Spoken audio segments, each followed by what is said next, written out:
Howdy.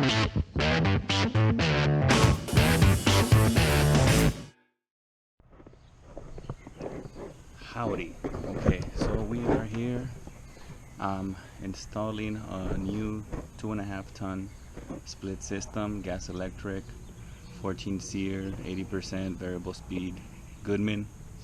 And well, I'm not going to show you the house. You can see the address, but they have, this is kind of funny because they have two systems. They have a central system that is just for cooling, and vents have been cut into the ceiling, and then they have an older system which is just for heating, central heating, and the vents were already existing in the system. So we're going to demo all that out today, and we're going to install a nice clean installation. We'll reuse some of the vents, the ones that are whatever I decide is better for that room. And and it has two returns. One was obviously, one was for the cooling and one was for the heating, so that's gonna be fun. I don't have to cut an extra return.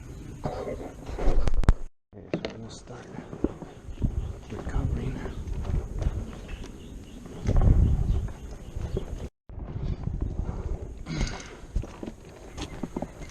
There you go, there's your little Gaffers and Sattler cooling only little mini unit.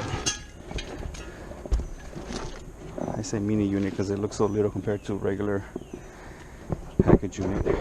So connect right there and there. I'm going to start removing the refrigerant.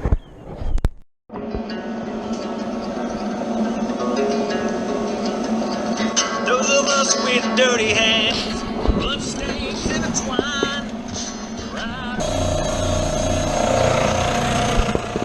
For the most part, it seems like it's really nice. It's light, which I love. It's small, which is awesome.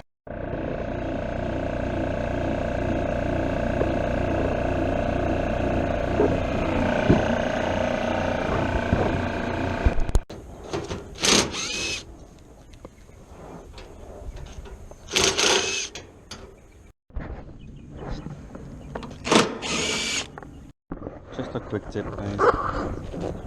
I'm sure many of you already do it, but a grinder will save you so much time when doing demo. I never do demo without my grinder anymore. Awesome.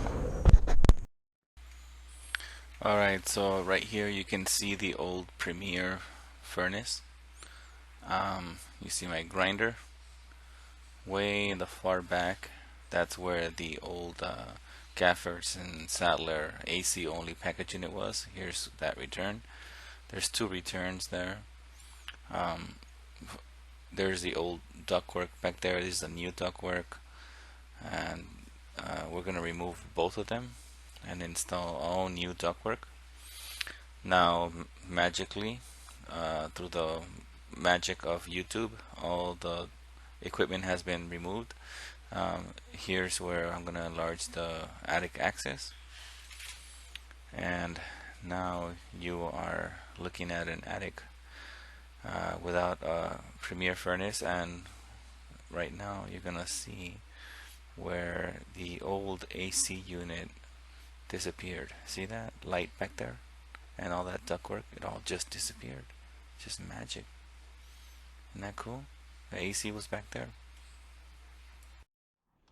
Alright, here we are. We got our unistrut and our all thread all cut, and we're gonna hang the unit right here. Furnace is gonna be about right here in this area, coil over there, and that's it. Okay, here you can see that we have sealed the supply cans, which they were not before. We had to move the insulation out of the way, seal them, and then once they dried, the next day we pushed the insulation back in. You can see that the furnace and coil have already been suspended with unistrut and all thread.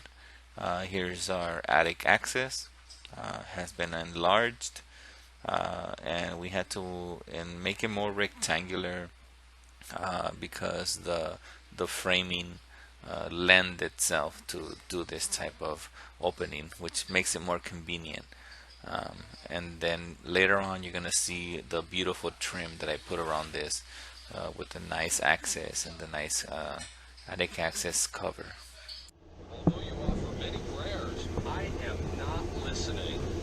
Your hands are filled with blood. Wash yourselves. Make yourselves clean. Remove your evil. So I got this nitrogen purge tool, and because my other one broke, because it had a little glass piece, and I gotta say that it's pretty cool. I like it. It's real simple. Just purge, then braise. Real easy. Really dumbed down. I don't have to worry about it falling. It seems like it'll take. It doesn't have a big old glass sticking out of there that can break easily.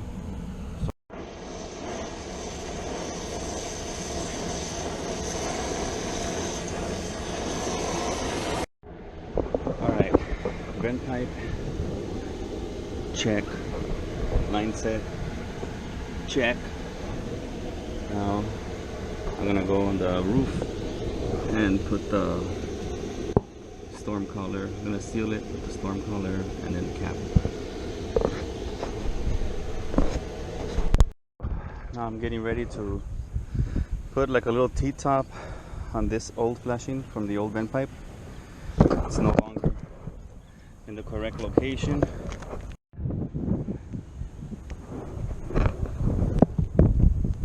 It's a little quick little T-top action there. Okay, so we got our drain pan installed. Now we're gonna install our drains. They're gonna go that way. They're gonna be gravity. They're gonna go into the washer drain. Alright, so the drains are installed. I'm just gonna need to put some straps on these. It's going to the washer and dryer in the garage. To the washer, to the washer drain. There's our drain coming out. So we're going in here. The washer drain just happened to be here, so I said, why not? This only goes down to right here, so our drain is clear all the way. Here's my electrical going up and over. I'm gonna run flexible conduit now. It's right there. Flexible conduit the rest of the way, because this is gonna get wrapped with a jacket. This is what I'm gonna use. And you wrap this around, has Velcro. Wrap this around the pipe so that it doesn't look too ugly, because it's going to be open like this and it'll be open like that in the garage. So that'll keep it from looking ugly. Plus, I'll use that out here, because in California, that's what we have to do. We have to use that jacket to cover this insulation. Check out this little tool that I got right here, man. Kind of nice, isn't it? I like it. It comes with a 3/4 one too.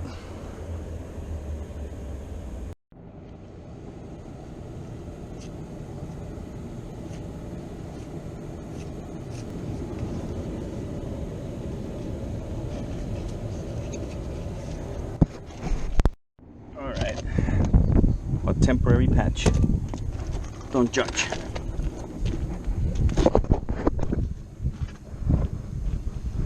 That's just until they can stucco that. So this is where I remove the old floor slash wall heater, and now I'm doing a rough patch, and I'm putting the what's supposed to be the subfloor, but I'm making it flush with their actual hardwood floor, because they're not ready to install the, to fix the hole with a new hardwood floor. So I'm gonna bring it flush, and I use a piece of the actual plywood that I'm gonna be installing so that I can line it up as best as possible. And just a small note, I don't use drywall screws for this. I use construction screws. They're a little tougher. They can take more weight, more stress.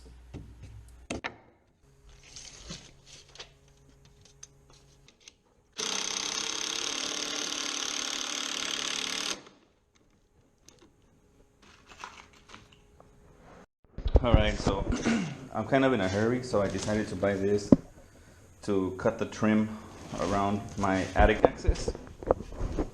Normally I do it by hand with a jigsaw, but not with a jigsaw, with a miter box. But right now I'm kind of in a hurry and I was hoping to finish sooner rather than later. So I got this. We'll see how this works out. Hopefully it'll be nice. There you go. Here's our attic access. I use this drywall. This is an extra one that I like to leave up there in case they damage this one.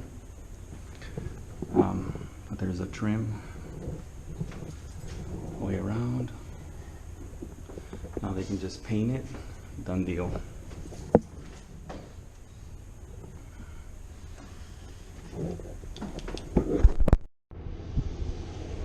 All right, so all done.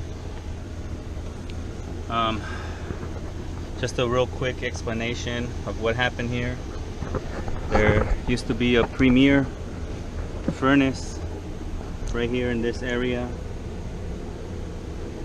and they also had a package unit over there where you see that sheet metal. That's a temporary patch so that we have no critters in here. But there was a AC only package unit there. So they had two ducting systems. You can see one of the cans right there. That's all gonna get patched by the customer dispatcher. I decided to put the new system right here in this area. That way we have more room right here so that we can work. And besides, we had all this space available to us. Why not use it?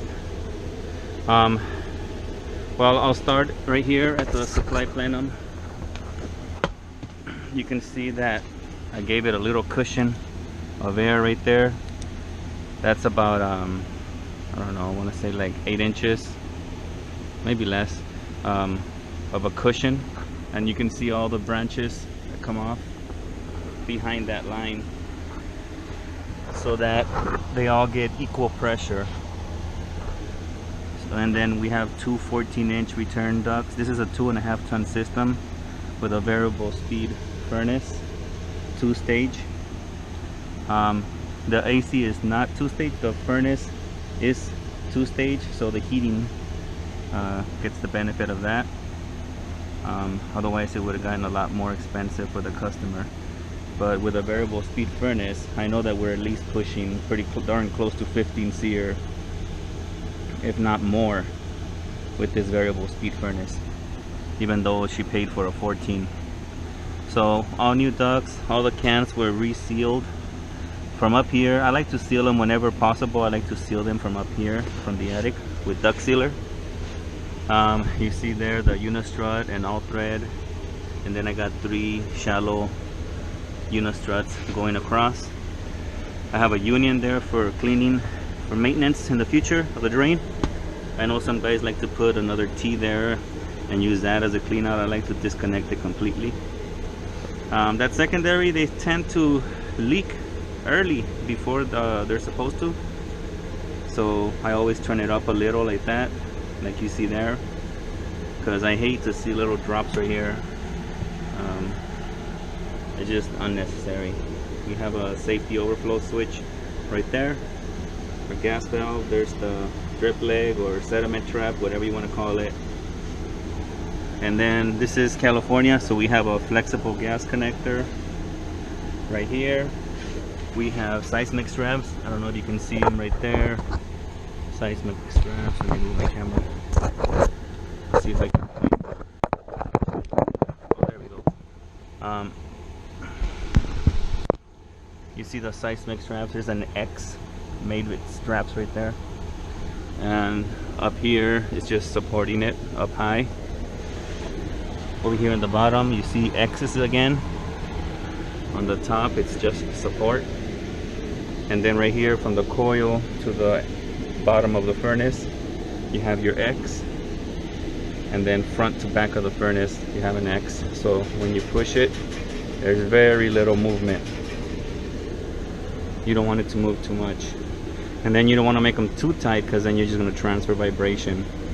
Just enough so that this vent pipe doesn't break. Oh, talking about that, I put two 2x4s here for this clamp to hold my strap. I gave more than 1 inch clearance, as you can see, as the vent pipe goes up through the hole. The old vent pipe was back here. You can see I put a screen and like a T-top. I figured, well, I cancel it. Doesn't hurt to have more air coming in here, more air movement, keep the attic a little bit cooler. Supply plenum is insulated, it's lined on the inside. Return plenum is not, but that's the way that they sell them here. And I feel like hunting for one that was insulated, so I had to put this foil back wrap or bubble wrap. It's not foil back, but it's this bubble wrap. To me, it's bubble wrap. That's what it is. And then you see the two 14-inch returns back there.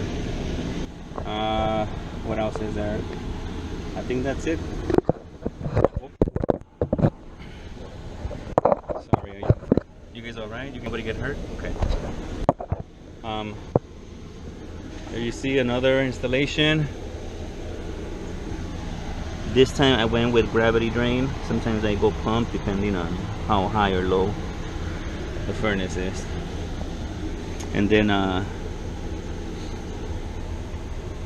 we used existing returns that were there. We just put new grills and sealed them up because they had big gaps. But and then we reinforced this catwalk right here all the way to here. I'll go and show you the condenser now. So here's my beautiful Goodman condenser, nicely installed, everything tucked nice and neat, and conduits and insulation jacket. And then over here you see the EMT that I ran. It goes into the wall. I patched around that hole. It goes up EMT also. And then once it turns the corner over here and towards the middle, I used a flexible conduit into that sleeve, that jacket that I used. And then here's where it comes out of the attic. And here's my customer's mom, beautiful, beautiful lady. She took care of me the whole time I was there. You're gonna be a YouTube star. Really? Yeah. You don't mind? It's okay, old lady. I'm gonna make you famous.